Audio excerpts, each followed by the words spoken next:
Salam Bapak Ibu Saudaraku yang terkasih dimanapun berada. Kita bertemu lagi dalam acara Mimbar Gemar Online hari ini Sabtu 3 Juni 2023. Saya akan berbagi mengenai berkat Tuhan dari jadwal pembacaan hari ini. Dalam Titus pasal 3 saya akan bacakan mulai ayat 1. Ingatkanlah mereka supaya mereka tunduk pada pemerintah dan orang-orang yang berkuasa, taat dan siap untuk melakukan setiap pekerjaan yang baik.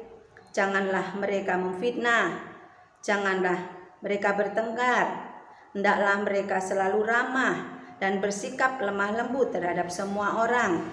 Karena dahulu kita juga hidup dalam kejahilan, tidak taat, sesat, menjadi hamba berbagai-bagai nafsu dan keinginan, hidup dalam kejahatan dan kedengkian, keji, saling membenci.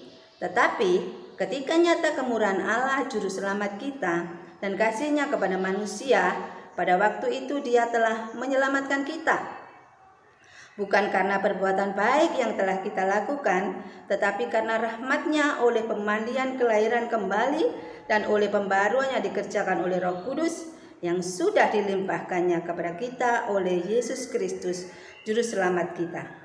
Supaya kita sebagai orang yang dibenarkan oleh kasih karunia-Nya berhak menerima hidup yang kekal sesuai dengan pengharapan kita.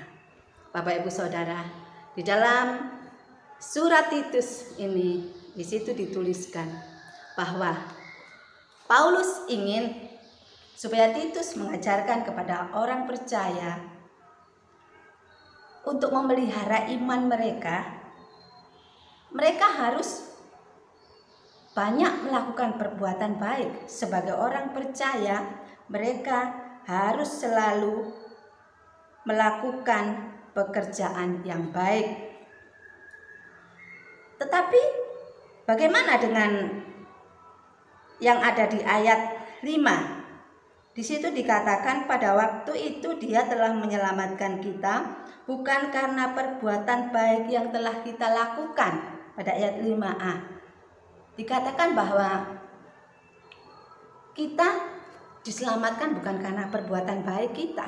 Bapak Ibu Saudara, kita akan mundur kembali pada waktu Adam dan Hawa jatuh ke dalam dosa karena dia tidak taat kepada firman Allah yang telah difirmankan bahwa jika kamu makan dari buah ini, kamu akan mati. Dan pada waktu itu Adam dan Hawa tidak langsung mati, tapi masih hidup. Tetapi Bapak Ibu Saudara, firman Allah itu pasti digenapi. Kalau pun manusia masih hidup, Adam waktu itu berumur sampai 930 tahun, pada akhirnya dia juga akan binasa. Jika Allah tidak memberikan karunia penebusan dosa melalui Yesus Kristus, maka seluruh umat manusia pasti akan binasa dan masuk ke dalam neraka. Tidak ada lagi kesempatan bagi manusia untuk memperbaiki dirinya walaupun dia berbuat baik sebanyak-banyaknya. Manusia tidak akan bisa mencapai kesucian dan kekudusan Allah kembali karena Allah tidak bisa berkompromi dengan dosa. Kebaikan yang dilakukan manusia sebelum kedatangan Tuhan Yesus ke dunia ini tidak ada artinya.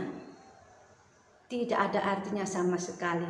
Tanpa kedatangan Tuhan Yesus dan pengorbanannya di atas kayu salib, maka kebaikan manusia itu sama sekali tidak akan menyelamatkan manusia. Tetap saja manusia pasti binasa dan masuk ke dalam neraka kekal.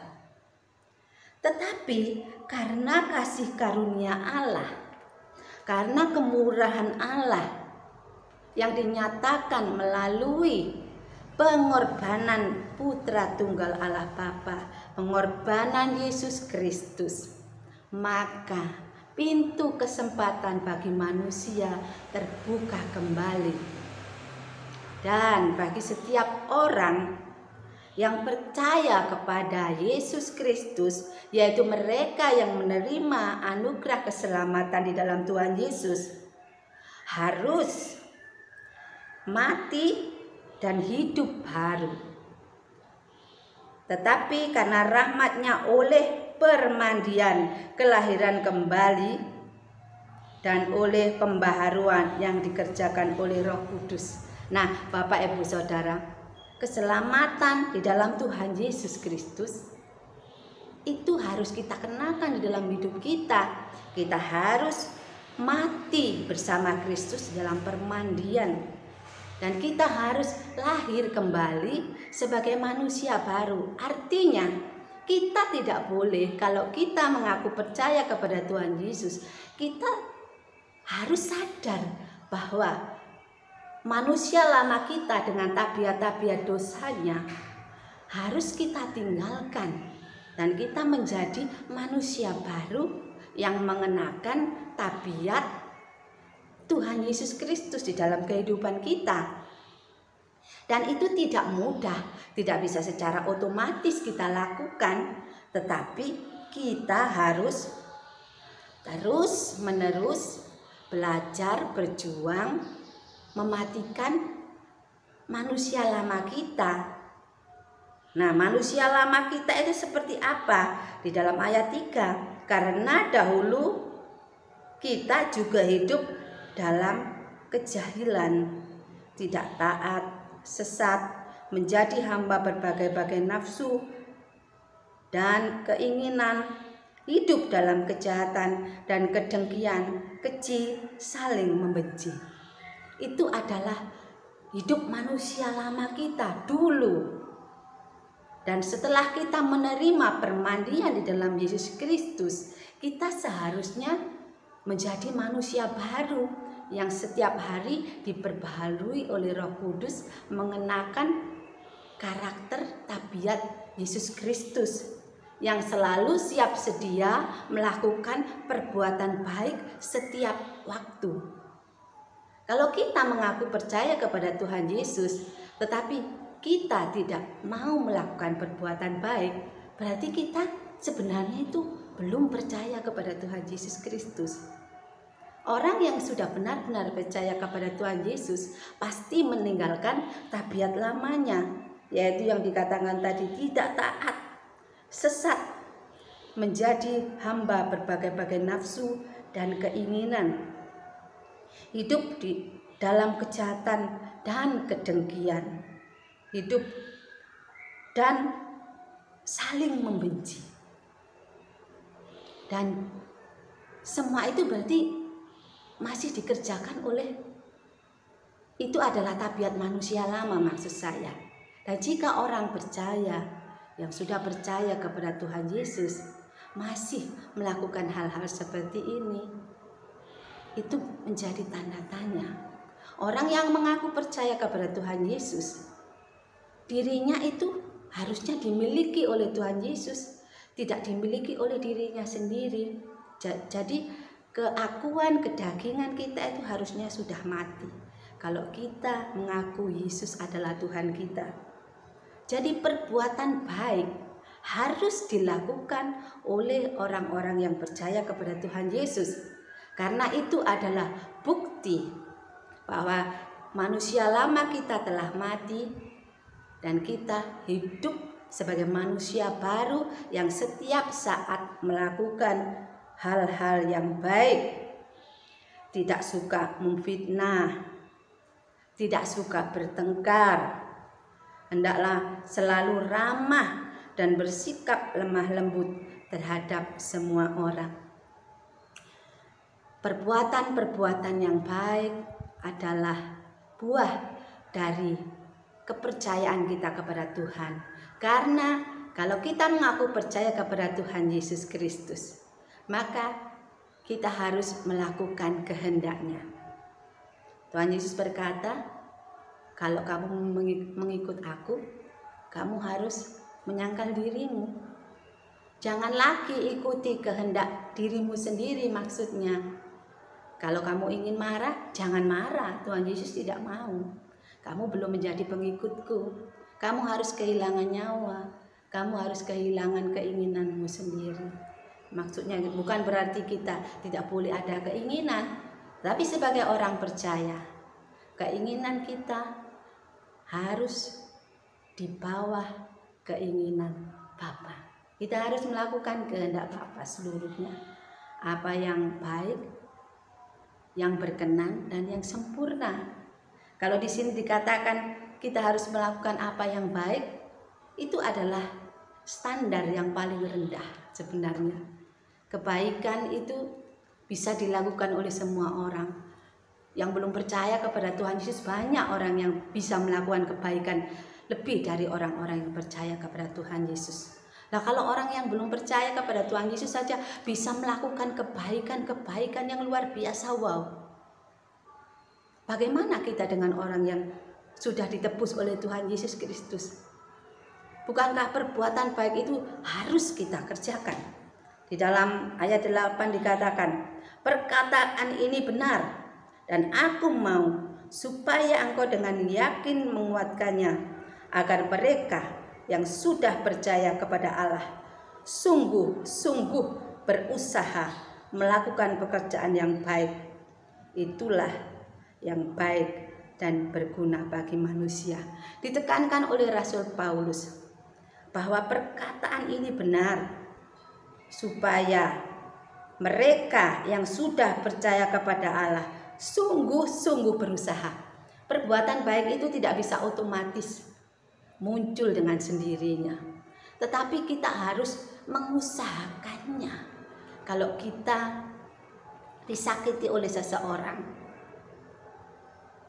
kita harus melakukan perbuatan yang baik, yaitu tidak membenci, tidak mendendam, tetapi memaafkan dan tetap berbuat baik. Salah satu contoh saja. Dan itu memang satu pengorbanan, Bapak Ibu. Sebab itu dikatakan oleh Rasul Paulus, sungguh-sungguh berusaha. Mari Bapak Ibu, sebab itu adalah ketentuan ya yang harus kita lakukan, yaitu supaya apa? Supaya kita menerima hidup kekal yang kita harapkan. Saya percaya bahwa jika orang yang mengaku kepada Tuhan Yesus tidak melakukan perbuatan baik, itu patut dipertanyakan kehidupan kekalnya. Karena Tuhan Yesus mengatakan tidak ada yang najis yang masuk ke dalam kerajaan surga. Tidak mungkin orang yang jahat sepanjang hidupnya akan masuk ke dalam kerajaan surga walaupun dia mengaku sudah Kristen KTP-nya. Sangat mengerikan kalau banyak orang yang tidak mengerti, sudah mengaku percaya kepada Tuhan Yesus tetapi kehidupannya masih jahat. Itu berarti dia tidak percaya kepada Tuhan Yesus, karena Tuhan Yesus tidak pernah melakukan kejahatan. Berarti orang itu belum mati bersama Tuhan Yesus. Dia masih hidup dalam kehidupan manusia lamanya. Mari Bapak Ibu Saudara, kalau kita percaya kepada Tuhan Yesus, berarti kita telah mati. Hidup kita tersembunyi di dalam Kristus. Dan yang nampak adalah Kristus yang selalu melakukan perbuatan baik bagi banyak orang. Mari kita berjuang. Kalau saya mengatakan seperti ini, bukan berarti saya sudah bisa melakukan semuanya. Saya juga sedang berusaha dan berjuang dan jatuh bangun. Tetapi mari kita tidak menyerah oleh hal-hal yang tidak berkenan kepada Tuhan. Mari kita selalu ingat bahwa jika kita mengaku Yesus sebagai Tuhan, berarti semua apa yang Beliau kehendaki, yang Tuhan kehendaki yang harus kita kerjakan. Semua untuk kemuliaannya, semua untuk kerajaannya. Mari kita mau menghiasi hidup kita dengan melakukan kebaikan. Dan kita akan indah dalam pemandangan Bapa. Saya akan menyanyikan satu pujian. Jika mengaku Yesus Tuhan. Jika mengaku Yesus Tuhan, berarti kepentingannya atas segalanya. semua untuk kemuliaan-Nya, semua untuk kerajaan-Nya. Kini aku telah Kau miliki, Kau telah beli dengan harga lunas terbayar. Ku tak berhak atas diriku, Yesuslah Tuhan dan Rajaku. Rela ku mengabdi dan melayani dengan segenap hatiku. Darah dan nyawaku tak ku hargai demi menunaikan panggilan-Mu, Tuhan. Rela ku mengabdi dan melayani dengan segenap hatiku. Darah dan nyawaku tak ku hargai demi menunaikan, dan ku selesaikan tugasku. Mari kita berdoa.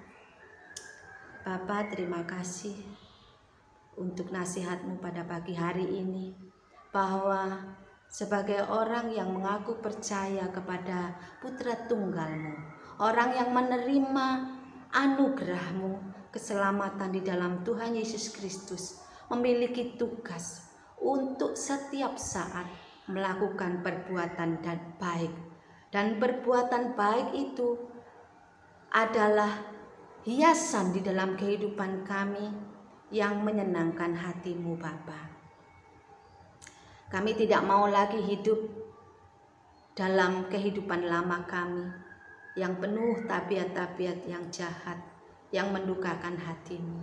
Kami percaya Engkau telah mengaruniakan Roh Kudus yang selalu memperbaharui kehidupan kami melalui firman-Mu yang kami baca dan renungkan setiap hari. Tolong kami, Bapa, untuk kami sungguh-sungguh berusaha dan berjuang untuk mematikan manusia lama kami, dan kami hidup sebagai manusia baru yang berbuah kebaikan setiap saat. Terima kasih, Bapa, untuk anugerah keselamatan dalam Tuhan Yesus Kristus, Juru Selamat kami. Kami berdoa dan mengucap syukur. Haleluya. Amin.